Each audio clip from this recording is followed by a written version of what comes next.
Assalamualaikum warahmatullahi wabarakatuh. Baik, pada kesempatan hari ini kita akan belajar untuk mata kuliah kimia dasar dan ini adalah pertemuan kita yang ke-6. Pada pertemuan ini kita akan membahas tentang materi ikatan kimia. Kita awali dengan mempelajari struktur Lewis.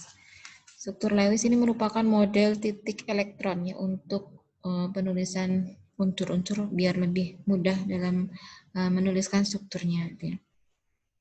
Nah, model titik elektron Lewis ini ditemukan oleh Lewis dan ada beberapa hal yang perlu diperhatikan. Yang pertama adalah kenali nomor atom dan jumlah elektron.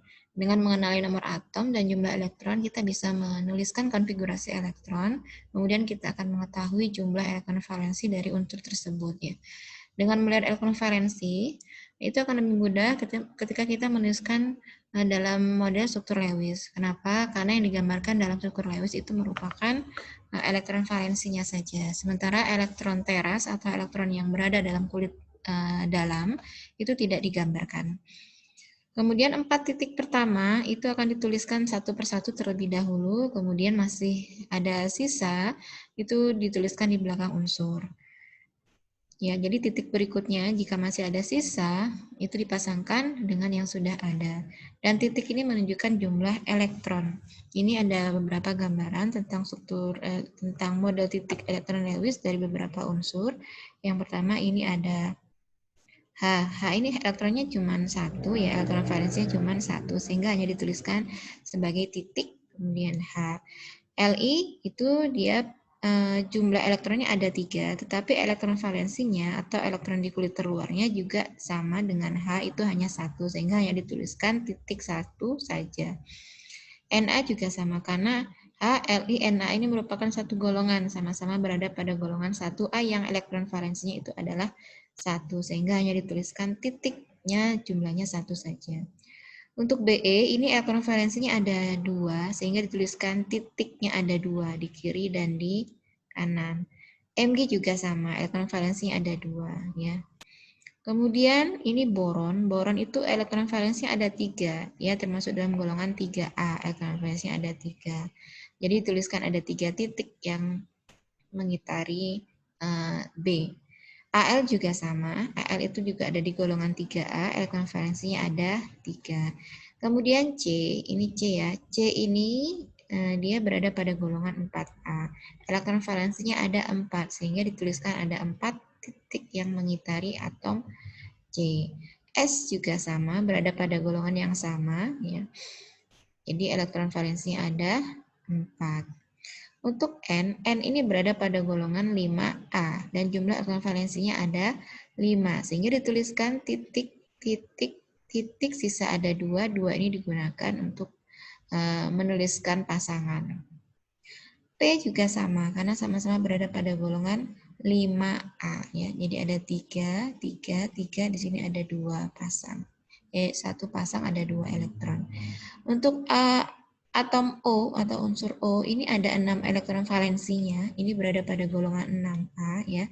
Itu ada 2 yang berpasangan dan yang satu sendiri, yang di kanan juga sendiri. S juga sama karena berada pada golongan 6A. Untuk F dan Cl ini dia berada pada golongan 7A, elektron valensinya ada 7, sehingga karena ada 7 ini ada 3 pasangan, yang satu ini sendirian ya. Cl juga sama ya. He ini adalah golongan 8A, ini disebut sebagai gas mulia ya, unsur-unsur gas mulia. 8A ini 2, elektron valensinya dituliskan seperti ini. Kemudian N itu elektron valensinya ada 8, jadi ini sudah full 8, tidak ada elektron yang sendirian. Ar juga sama, full 8 ya. Semuanya berpasangan dan tidak ada elektron yang sendirian.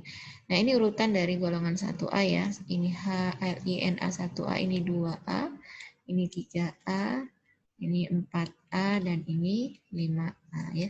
Sebenarnya kalau dilihat dari sini ya, golongan itu akan mengikuti jumlah elektron valensi. Jadi ketika elektron valensinya 3 ya, dia berada pada golongan 3A, 5, 5A, dan seterusnya ya. Dan ini mungkin yang sering muncul untuk penulisan ikatan ikatan kimia dalam beberapa unsur dan boleh nanti ini dihafalkan. Jika sering dipelajari, lama-lama insya Allah nanti akan hafal ya. Begitu untuk model titik elektron Lewis. Selanjutnya ada beberapa jenis ikatan kimia ya. Yang pertama ada ikatan antar atom. Ikatan antar atom ini adalah terjadi biasa dalam satu molekul.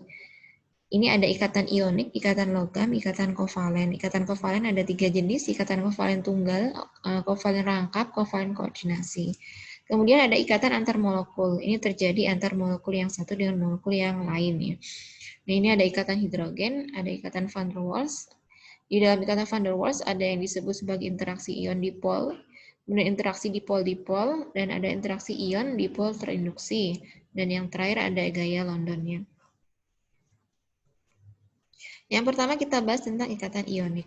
Ini adalah gambaran tentang ikatan ionik. Yang disebut dengan ikatan ionik itu adalah ikatan yang timbul sebagai akibat dari gaya tarik-menarik antara ion yang bermuatan positif dan ion yang bermuatan negatif. Jadi ada dua ion yang berlawanan, yang satu bermuatan positif, yang satu bermuatan negatif. Karena ini adalah ion yang berlawanan, maka akan terjadi gaya tarik-menarik, yang itu menyebabkan adanya interaksi ya. Nah, adanya ion-ion yang berlawanan ya, yang satu bermuatan positif itu terjadi karena ada elektron yang lepas. Kemudian yang bermuatan negatif itu karena menerima elektron.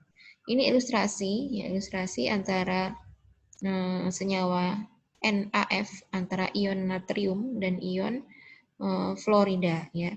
Jadi di sini natrium ini akan melepaskan satu elektron terluarnya sehingga dia akan menghasilkan kation. Jadi ionnya akan berubah menjadi Na+. Sementara elektron yang dilepaskan itu akan ditangkap oleh si fluor ya. Sehingga ketika fluor ini menangkap elektron dia akan menjadi bermuatan negatif. Nah, sehingga akan terjadi interaksi ionik yaitu antara ion positif Na+ dan ion negatif F-. Dan ini sering terjadi pada unsur logam dengan non-logam. Natrium itu logam golongan 1A, sementara fluor itu non-logam dari golongan 7A. Contoh yang lain ada NaCl, itu KBr, MgCl2. Dan ini kalau kita perhatikan, ini merupakan senyawa-senyawa ionik ya. Jadi ini disebut sebagai senyawa ionik ketika memang prosesnya itu dari interaksi ionik. Dan itu banyak terjadi pada molekul-molekul garam ya.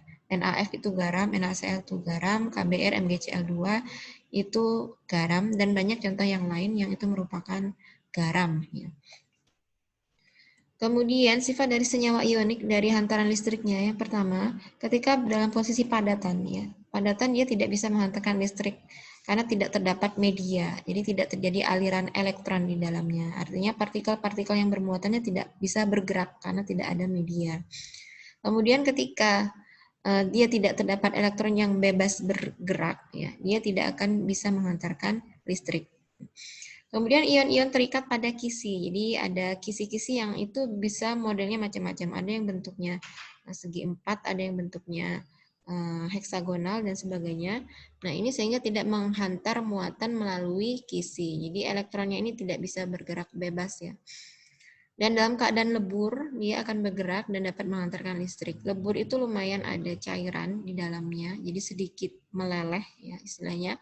Dan itu ada media yang bisa menghantarkan ion-ion itu bergerak dari ion yang satu ke ion yang lain. Sehingga ini akan menyebabkan adanya aliran elektron yang itu bisa menghantarkan listrik.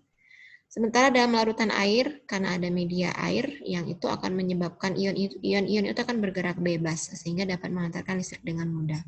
Jadi dari sifat hantaran listriknya, dalam bentuk padatan dan dalam bentuk leburan, untuk padatan dia tidak bisa menghantarkan listrik, untuk leburan dapat menghantarkan listrik, sementara larutan juga dapat menghantarkan listrik.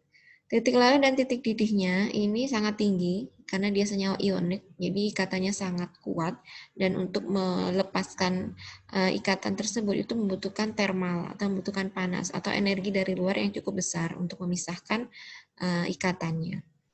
Kemudian dari sisi kekerasannya ini sangat keras ya. Jadi kebanyakan senyawa ion itu adalah senyawa keras. Mungkin kita bisa melihat beberapa contoh yang banyak kita lihat di dalam laboratorium untuk senyawa-senyawa garam itu kan bentuknya kristal padat dan dia sangat keras ya. Kemudian kelarutannya ini hanya larut dalam pelarut-pelarut polar, contohnya apa? Air atau amonium. Sementara pelarut-pelarut non-polar, misalnya heksana, etanol, itu dia tidak bisa larut karena merupakan senyawa ionik. Selanjutnya ikatan logam. Ikatan logam itu ikatan yang terbentuk akibat penggunaan bersama elektron valensi antar atom-atom logam. Contohnya logam besi, seng, dan perak. Nah, ini sebenarnya berbeda dengan ikatan ionik, walaupun di dalam logam ini terdapat banyak elektron, ya ada elektron-elektron, tetapi mekanisme pembentukan ikatannya itu berbeda dengan ikatan ionik. Teori yang biasa digunakan untuk menggambarkan ikatan logam ini ada namanya teori lautan elektron.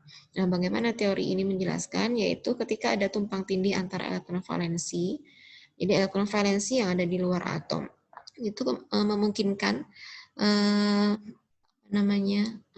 berada di luar atom dan menyebabkan book ya. Jadi banyak tumpang tindih antar elektron di dalam ikatan logam ya.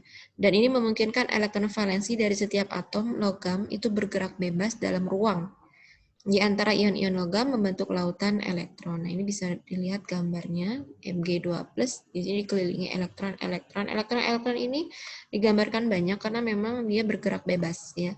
Jadi berpindah-pindah, mudah sekali berpindah dari satu atom ke atom yang lain di dalam unsur logam ini.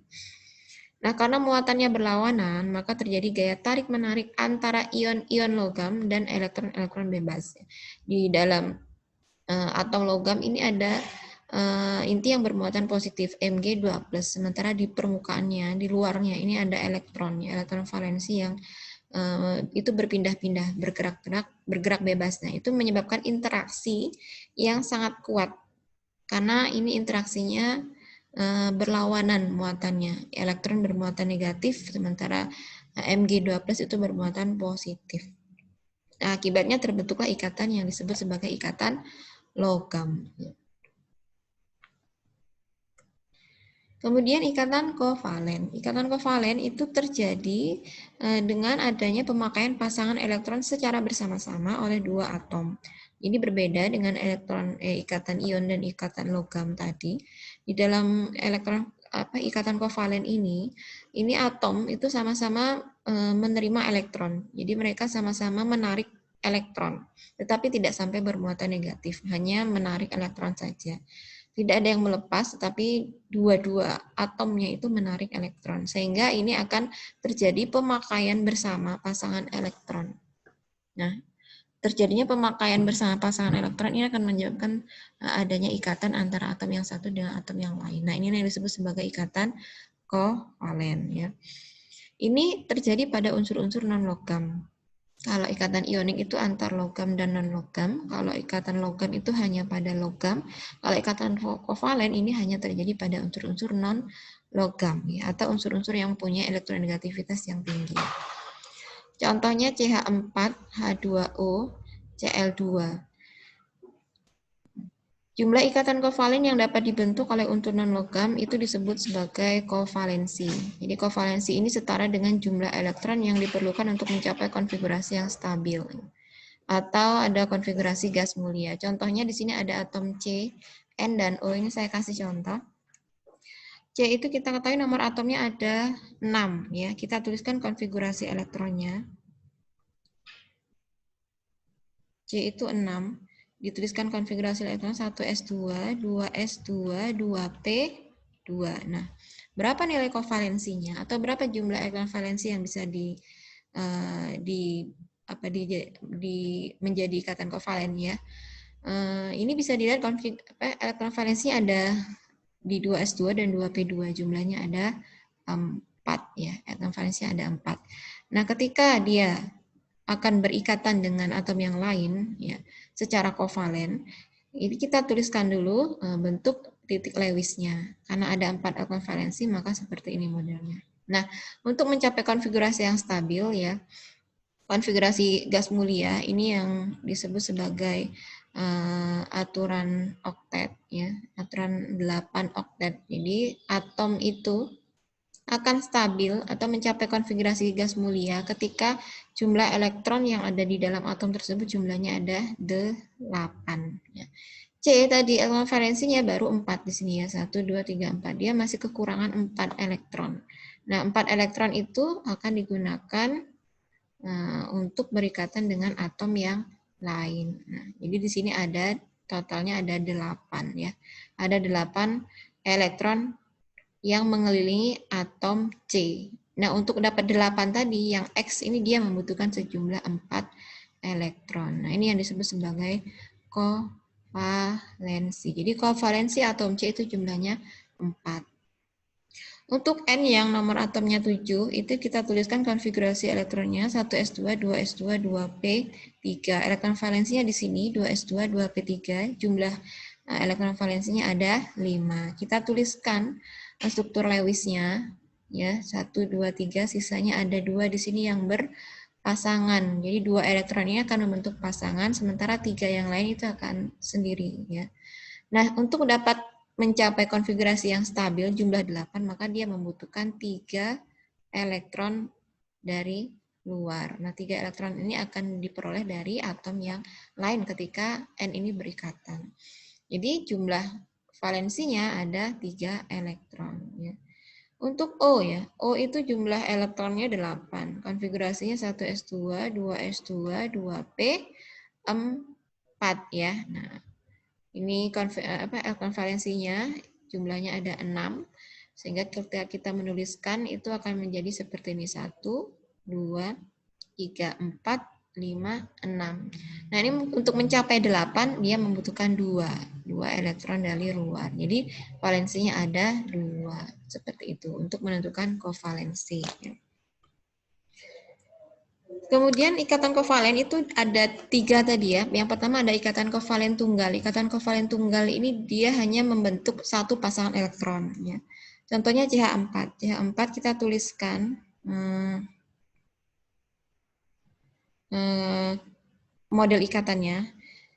Pertama-tama kita tuliskan atom pusatnya. CH4 atom pusatnya itu adalah C karena dia akan mengikat 4 atom yang lain, 4H ya. Dan H kita tuliskan di kanan kirinya jumlahnya ada 4. Nah, kemudian untuk titik Lewisnya, titik elektron pada atom C itu mempunyai elektron valensi 4 ya. Jadi ada 4 titik di sini. Nah, 4 titik ini dia akan berikatan dengan 4 atom H yang lain. Jadi atom H yang mempunyai 1 elektron itu akan menyumbangkan 1 elektronnya untuk berikatan. Nah, seperti ini. Nah, ini sudah plus ya, jumlahnya ada 8 elektron di dalam atom C. Sehingga kita bisa menuliskan struktur garisnya itu seperti ini. Ya. Nah, satu garis itu disimbolkan dari satu pasangan elektron. Seperti ini. Nah, ini yang disebut sebagai ikatan kovalen tunggal. Jadi hanya ada satu pasang elektron yang digunakan untuk berikatan dengan atom yang lain. Kemudian untuk H2O, kita tuliskan atom pusatnya itu O ya. Kemudian H di kanan kirinya ada 2. O elektron valensinya ada 6 ya. 6. Ini ada 2. Nah, yang 2 sisanya itu digunakan untuk berikatan dengan atom H. Karena atom H ini akan menyumbang 1 elektron. Sehingga total di O itu 8 memenuhi aturan oktet. Dan ini kalau kita tuliskan struktur Lewis secara garisnya, ya struktur garisnya ini akan menjadi seperti ini. Ada yang O tetap dituliskan sebagai pasangan elektron di sini, tapi ada juga yang tidak menuliskan. Tapi jangan lupa ketika tidak dituliskan, di sana tetap ada pasangan elektron. Ini yang disebut sebagai pasangan elektron bebas ya. Jadi dia tidak berikatan. Sementara yang ini ya, ini yang disebut sebagai pasangan elektron ikatan.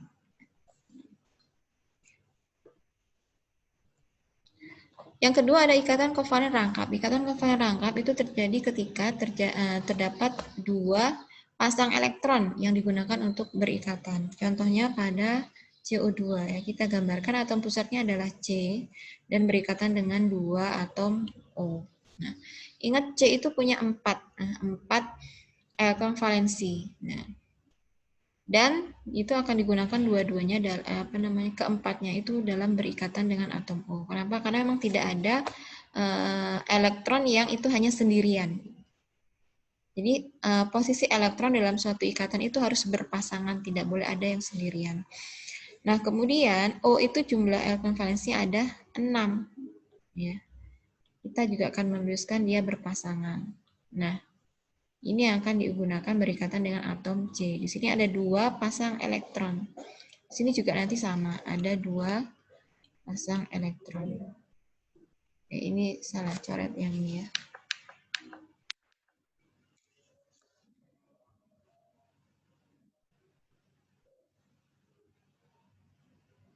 Yang ini dihapus. Nggak bisa dihapus.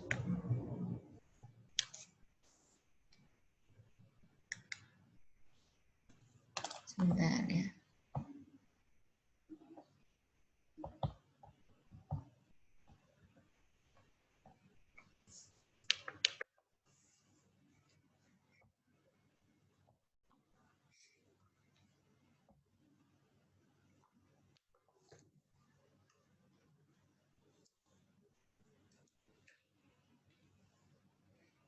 Ini dicoret ya, sini nggak ada ya.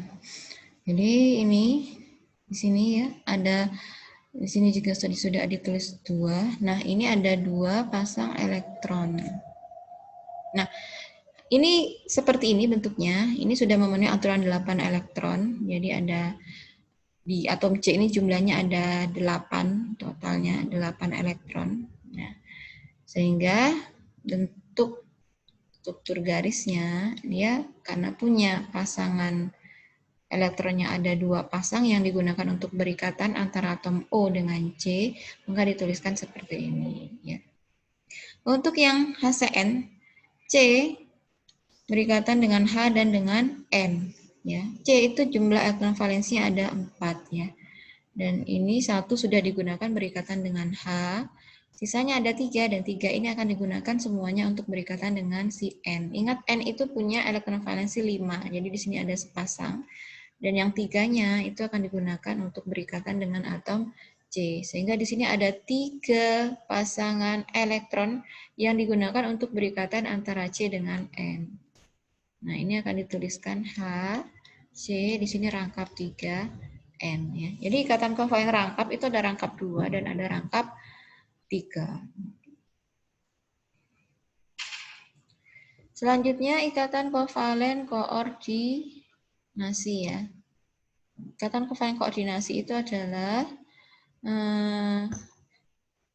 pasangan elektron yang digunakan untuk berikatan secara bersama-sama itu berasal dari salah satu atom.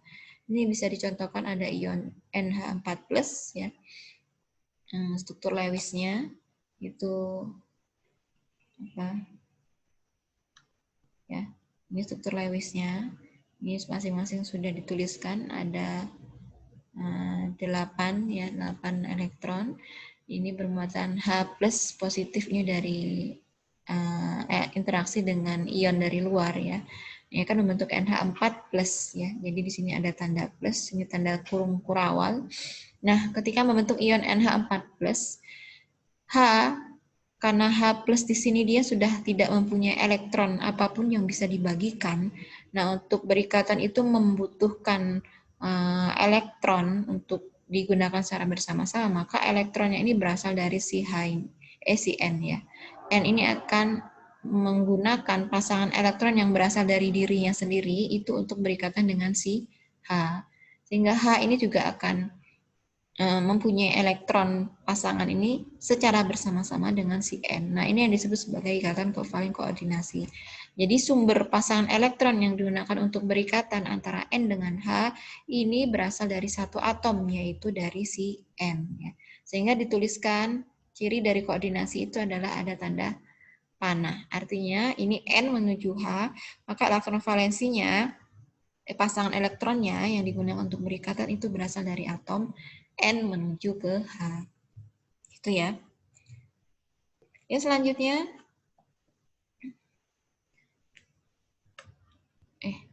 Coret. Selanjutnya,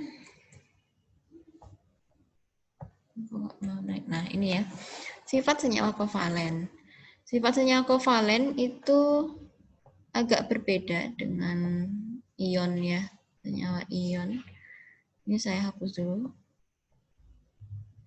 Yang pertama, pada suhu kamar wujudnya itu ada yang berupa gas, cairan, padatan, tergantung dari berat molekul. Semakin berat molekulnya akan semakin padat, akan semakin keras ya. Sementara semakin rendah berat molekulnya dia akan berupa gas. Titik lelehnya juga rendah, titik didihnya juga nanti rendah ya. Kenapa? Karena gaya antar molekulnya itu lemah ya. Meskipun ikatannya kovalen itu merupakan ikatan yang cukup kuat, tetapi dia mempunyai gaya antar molekul yang lemah sehingga ikatannya akan lebih mudah putus ya. Melarut atau pelarutnya yang biasa digunakan merupakan pelarut-pelarut non-polar ya. Contohnya benzena, etanol, eter, kloroform, dan beberapa diantaranya dapat berinteraksi dengan pelarut polar ya.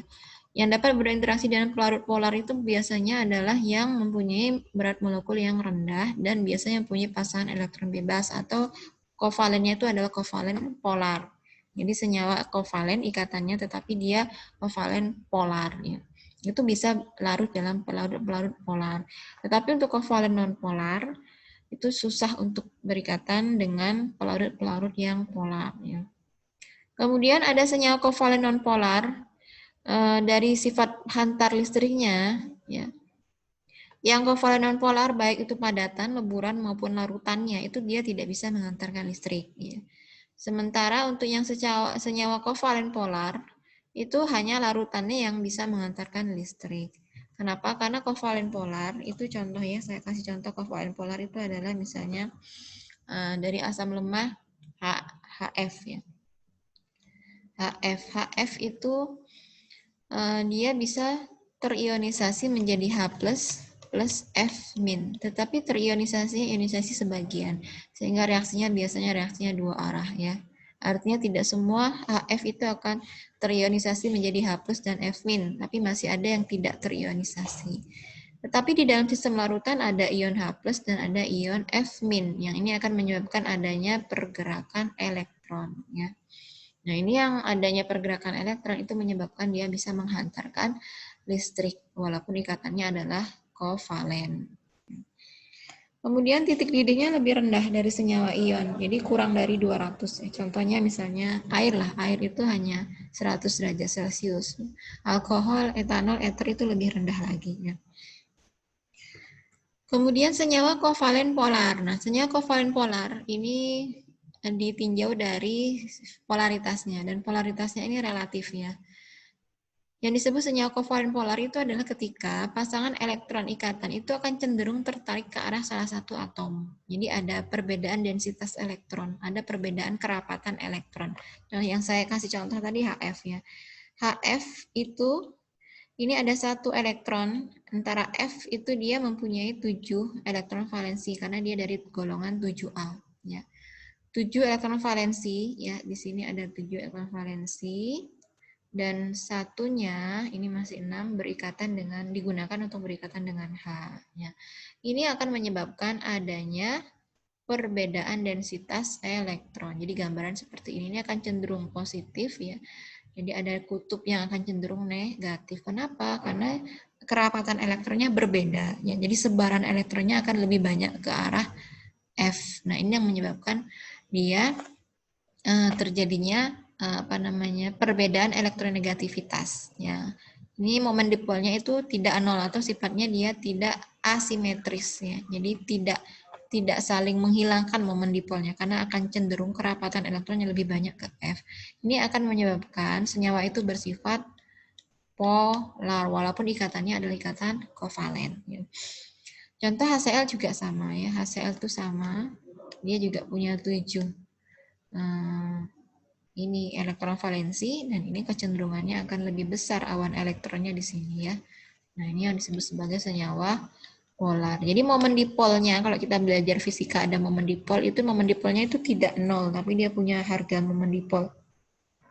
Yang itu merupakan besaran vektor ya. Sementara untuk senyawa kovalen nonpolar ya, senyawa kovalen nonpolar itu dia momen dipolnya nol ya. Jadi saling meniadakan. Jadi tidak ada kutub ya. Artinya sebaran densitas elektronnya merata di seluruh atom ya. Ini nonpolar, ini dia tertarik sama kuat ke semua unsur. Ini ke arah unsur itu saling meniadakan ya. Jadi tidak ada perbedaan keelektronegatifan. Bentuknya ini akan simetris, tidak memiliki dipol atau tidak memiliki kutub, sehingga momen yang timbul atau momen dipolnya juga akan nilainya 0 ya. Jadi saling meniadakan. Contohnya CH4. CH4 ini ada H di sini 4 ya. Nah, C-nya ada 4 elektron valensi. Kemudian H-nya akan menyumbang 1. Nah, dan tidak ada elektron valensi yang lain ya. Jadi ini akan momen dipolnya sama ya, karena elektronnya merata ke seluruh unsur. Nah, ini disebut kovalen tapi dia non polar. Oke. Nah, ini ya perbedaan ikatan kovalen polar dengan non polar. Bisa dilihat ini tadi sudah saya kasih contoh. HF itu yang ini ada perbedaan kutub positif, kutub negatif. Kalau non polar contohnya ini F2. Ini rata ya. Dipolnya dia 0 gitu. Oke, selanjutnya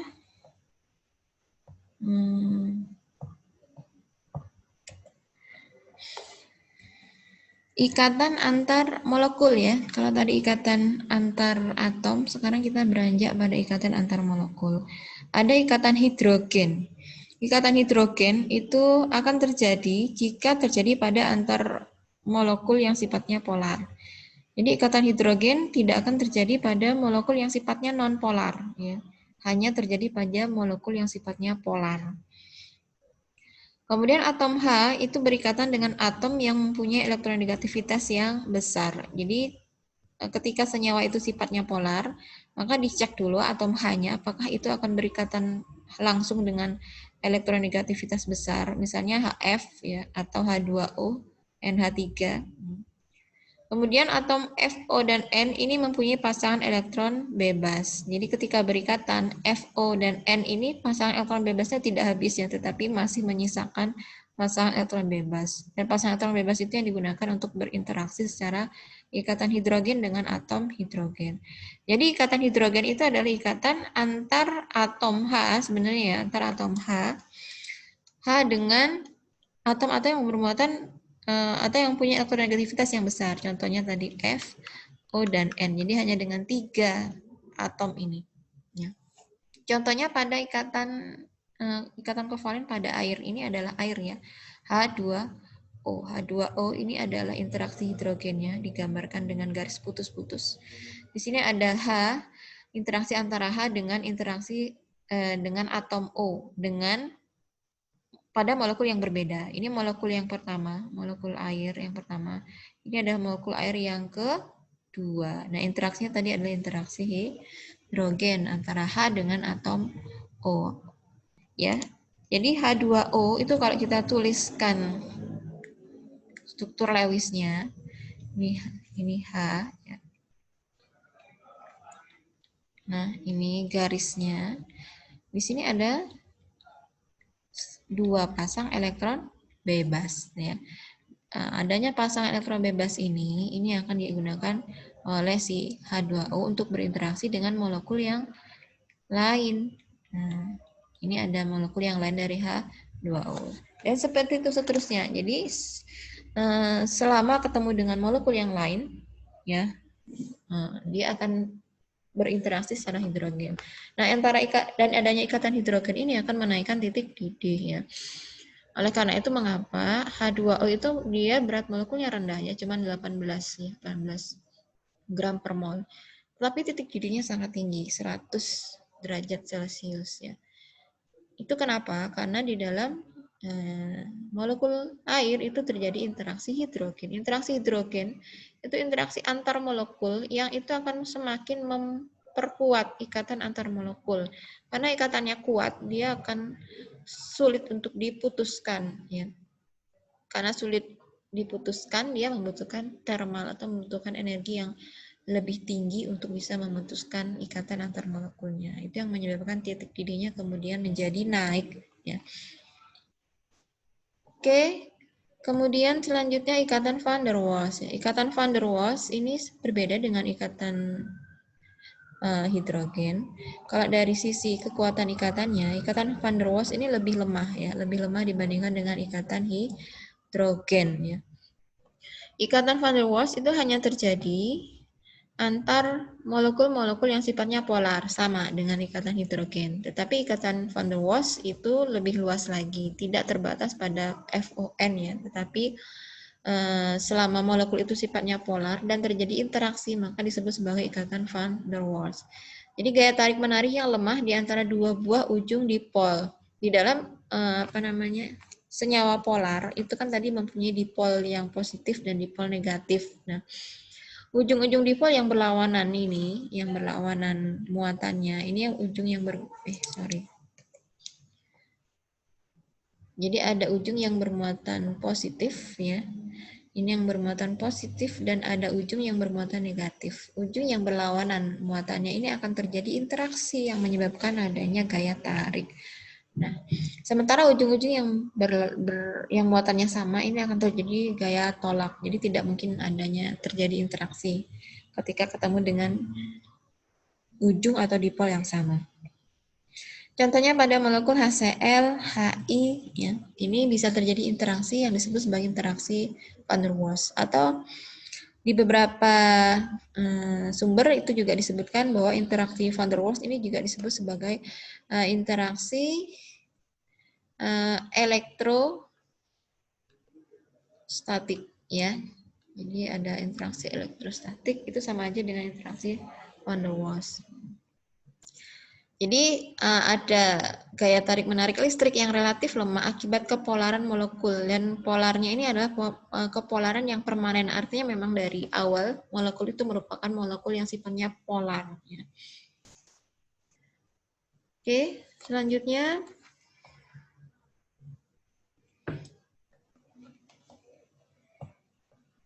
ada interaksi yang disebut sebagai interaksi gaya London, ya. Gaya London ini lebih lemah lagi dibandingkan dengan interaksi van der Waals, ya. Jadi gaya London ini merupakan interaksi yang paling lemah antar molekul. Kenapa? Karena dia hanya banyak terjadi pada molekul-molekul yang sifatnya nonpolar, ya. Yang sifatnya nonpolar itu interaksinya sangat lemah, ya.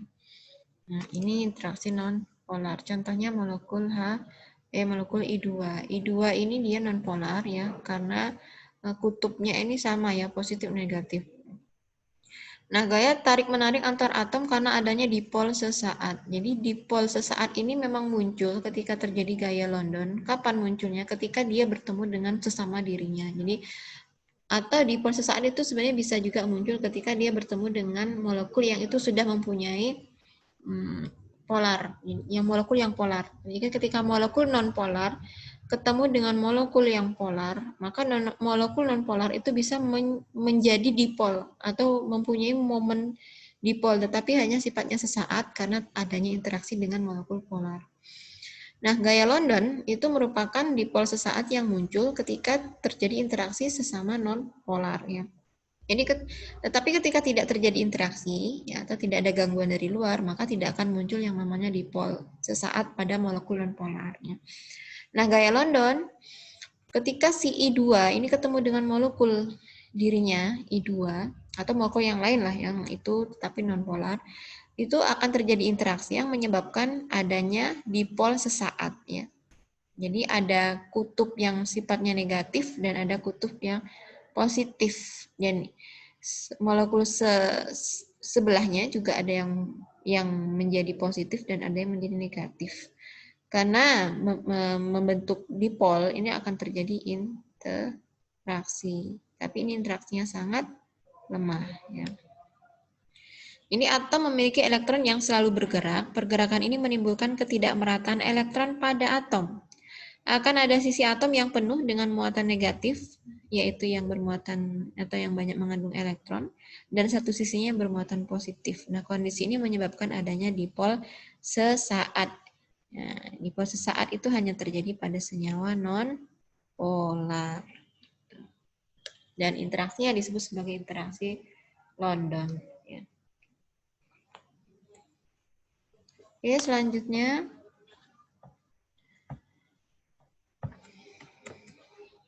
perbedaan ini terakhir ya, perbedaan antara ikatan ion, ikatan kovalen dan ikatan logam. Jadi senyawa-senyawa yang terbentuk dari ikatan ion, ikatan kovalen, ikatan logam ini akan memiliki sifat atau karakteristik yang berbeda. Yang pertama ditinjau dari titik didihnya. Dari titik didihnya senyawa ionik atau yang terbentuk dari ikatan ionik itu titik didihnya tinggi, bisa di atas 200 derajat Celcius. Untuk kovalen itu rendah ya, jadi di bawah 200 derajat Celcius. Logam itu juga tinggi, ini bisa sampai 1000 derajat Celcius kalau yang logamnya. Kelarutan dalam air untuk ionik itu sangat tinggi dan hanya bisa larut dalam air ya, hanya larut dalam pelarut-pelarut polar. Kalau kovalen itu rendah, ada yang bisa larut dalam air, yaitu pada kovalen-kovalen yang sifatnya polar. Tetapi kovalen-kovalen non-polar itu tidak larut dalam air, dia hanya larut dalam pelarut non-polar. Contohnya etanol, heksana, terus ether, kloroform, seperti itu. Untuk logam itu dia tidak larut sama sekali di dalam air. Ya. Jadi walaupun logam itu ada ioniknya, ada ion dan elektron di dalamnya, tetapi dia tidak larut dalam air. Wujudnya, ionik itu padatannya padatan kristal, ya. Jadi bentuknya dia kristal. Kalau kovalen itu wujudnya gas, cair, padatan. Logam itu padatan, tapi padatannya lunak dan ulet. Jadi makanya logam itu sifatnya dia bisa ditempa, bisa melebur, ya. Karena sifatnya dia lunak dan ulet. Kalau logam ya, secara fisik kalau semakin dia dipanaskan, dia meleleh ya, meleleh, melebur dan mudah dibentuk. Kalau ionik itu semakin dipanaskan dia akan semakin mengkristal. Jadi dia justru tidak akan meleleh kalau garam-garam ionik. Semakin kita memanaskan dia akan semakin kering. Ya. Kemudian kalau atom penyusunnya, ionik itu dari logam dan non-logam ya. Contohnya tadi Na dan Cl atau K dan F. Kalau kovalen itu dari non-logam dan non-logam ya, antara H dengan I, antara H dengan F, antara C dengan O, antara N dengan H ya. Kalau logam yaitu hanya sesama logam.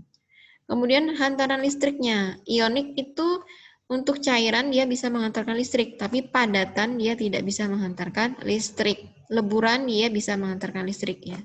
Kalau kovalen itu tidak bisa menghantarkan listrik. Tapi kalau kovalennya kovalen polar itu bisa menghantarkan listrik ya. Kalau logam itu juga bisa menghantarkan listrik ya. Cara mencapai stabilnya. Ionik itu dia dengan melepas dan menerima elektron. Jadi ini mencapai stabil itu adalah bagaimana interaksi itu bisa terjadi. Jadi interaksi ionik itu terjadi karena dia mencapai posisi stabil, yaitu dengan cara melepas dan menerima elektron. Kovalen itu saling berbagi elektron, ya. Jadi penggunaan pasangan elektron secara bersama-sama. Kalau logam itu dengan melepaskan elektron. Dengan melepaskan elektron itu akan menjadikan kation, ya. Dengan lepasnya elektron itu tadi akan menyebabkan terjadinya lautan elektron. Nah, lautan elektron itu yang bergerak bebas, ada interaksi yang berlawanan antara inti atom dengan elektron, itu menyebabkan adanya interaksi yang kuat di dalam senyawa-senyawa logam. Nah, seperti itu perbedaan ikatan ionik, ikatan kovalen, dan ikatan logam. Dan ini adalah yang perlu dipahami dengan memahami adanya interaksi ion, interaksi kovalen, interaksi logam. Selanjutnya kita akan bisa memahami bagaimana karakteristik dari senyawa ion, senyawa kovalen, dan senyawa logam. Ya. Dan harapannya nanti kalian bisa membedakan mana senyawa ion, mana senyawa kovalen, dan mana senyawa logam berdasarkan sifat atau karakteristik dari senyawa yang muncul, baik sifat fisika maupun sifat kimianya. Ya. Oke, silahkan dipelajari. Untuk materi kita pada hari ini saya cukupkan sampai di sini. Terima kasih untuk segala perhatiannya. Setelah ini ada kuis ya. Kuis silahkan nanti dikerjakan untuk mengevaluasi bagaimana kefahaman kalian terhadap materi yang saya berikan. Selamat belajar, semoga dimudahkan dan diberikan kemudahan dalam memahami materi yang saya sampaikan. Itu saja dari saya. Terima kasih. Assalamualaikum warahmatullahi wabarakatuh.